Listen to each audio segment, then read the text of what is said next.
that ever-flowing liquid fire of life, ever-expanding and illuminating truth, which is always revealed with wisdom, a spiritual nutrient necessary for vitality that is maintained through selflessness, a filter of ether that aids purity, which is love.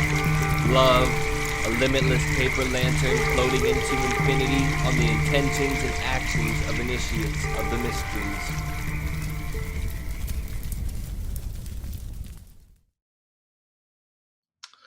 Welcome, fellow Phoenixes, to the Spiritual Phoenix Podcast.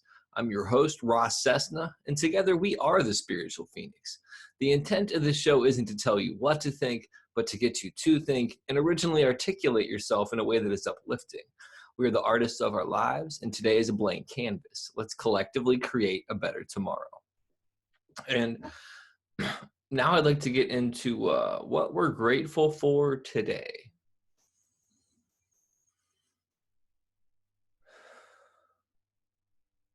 Today, I'm grateful that this is the 1-year anniversary of this podcast. It's mind-blowing to me that I've stuck with this long, to see how it's grown, to see how it has helped people, and to see how much it has helped me to go through this process. I am also grateful for the growth that I've been going through. I don't have any quotes selected out for today because this is like the 1-year anniversary celebration. I haven't recorded and released an episode the same day in months probably. I took September off and I pre-recorded a bunch of stuff in October, so maybe since like July I haven't done this. So it's cool to be back in this spot. Really what I've gone through since then is heartbreak over a situation, a touch of my mental illness that manifested in this really spiritual, cathartic, cleansing way. Celebrated a year free of substances. What else? I've really been working on and addressing codependency issues because I've began dating again. I'm not in a committed relationship at this point, but I have spent some time with somebody that I thought was pretty cool. I've addressed nice guy syndrome, which is being too nice in regards to people in my personal life, and maybe not necessarily directly and respectfully addressing my needs and wants, and then not putting it on them to fulfill them, but explaining that those are the things that I want and need right now, and going about getting those needs met in healthy ways rather than destructive ways, and not being deceitful or belligerent about those situations. So I've really been growing a lot. It's been relatively uncomfortable in lots of ways, but it's also been very liberating and healing and fun, I guess, also to see the strength in me and my ability to progress through those things. I've also been doing the No Fap Challenge, which I've mentioned on a couple episodes. I'm on day 70 now of no porn, masturbation, or orgasm. It's really shifted my perspective about women, even more so. And even more importantly, it's shifted my perception of myself to where, having had developed this nice guy syndrome, quote unquote, I often put everybody else in regards to romantic relationships, put their needs before me. And it was a gross overcompensation of my previous understanding of do anything for me at any expense, really, and being an asshole about doing it, and then being manipulative and deceitful. So for me, both of those are expressions of toxic masculinity. And I've really been confronted with this issue where it's like, okay, well, if I can't be nice and I can't be a dick to handle things, how do I go about handling things, I guess? And the reality is I just have to express myself in ways that are authentic and true, and not filter everything through my baggage. I can filter things through some of the things I've been learning through therapy or through the 12-step program that I'm affiliated with. But at the same time,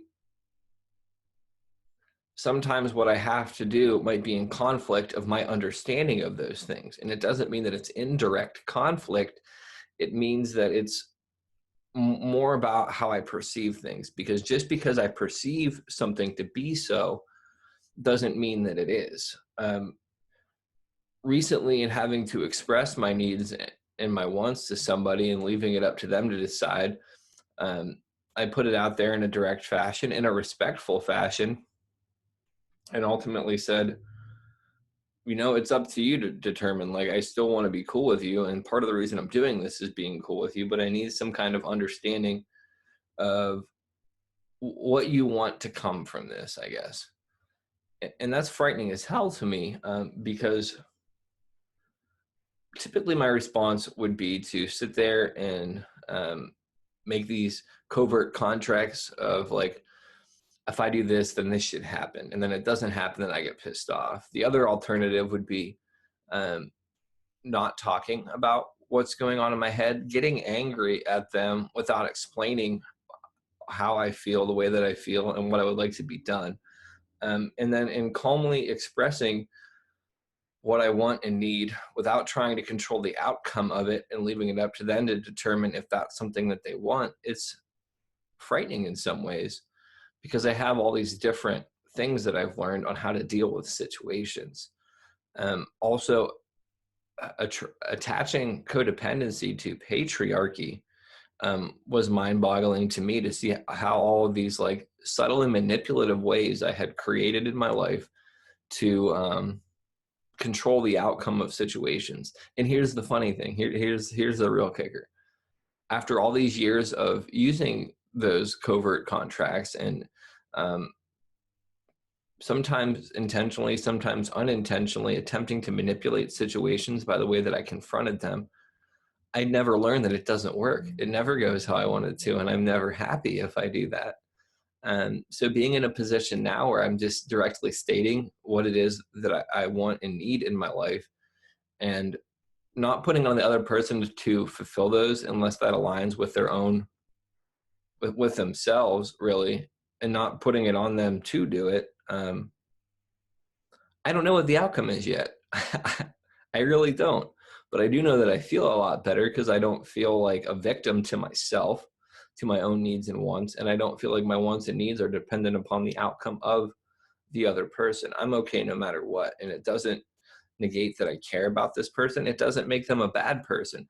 So in doing that, it's also deconstructed this polarized thinking where if somebody doesn't do what I want or say, that they're this, that, or the other. It just lets me be me and lets them be them, which is cool.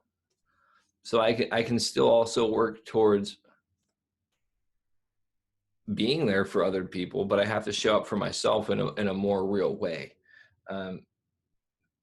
Doing this podcast has really taught me to be open about a lot of things. So that's been incredibly amazing for me. That's all I really have right now. I'm going to be starting a job soon, so I would hope that in the future I will be able to do some of the different things that I want to do with this podcast. And I found out some other avenues to pursue into ways of expressing content. One of the upcoming monologues I've done is actually on patriarchy and codependency. I also have an article about that on my website. Going to be trying to do more stuff with tarot reading and things. I'm just incredibly busy right now, but also learning how to relax more so I don't feel so burned out. Yeah, with that, love and light, respect. I appreciate all of your support over this past year. I appreciate the people that this resonates with, and I appreciate my own effort, and I appreciate what I've accomplished by sticking with this for a year. Doing the equivalent of like one episode every 3 days for a whole year, because I'm at like episode 124 when I release this, and I have more recorded. That's pretty significant. It's not Brandon Beecham significant in doing 5 episodes a week. That's a true testament of his own ability, but I'm not in competition with that. I'm just doing what I, Ross Cessna, have to do. So with that, love and light, Peace. Namaste. Don't believe. Don't follow. Do not consume. Do not watch. Largely what I'm talking about here is reclaiming experience. This is what's been taken from us. It's a self-advancing, self-expanding, self-defining process, and it takes no prisoners. The real world isn't the spiritual world, it isn't the material world, it isn't an empty world, it isn't a solid world, it's simply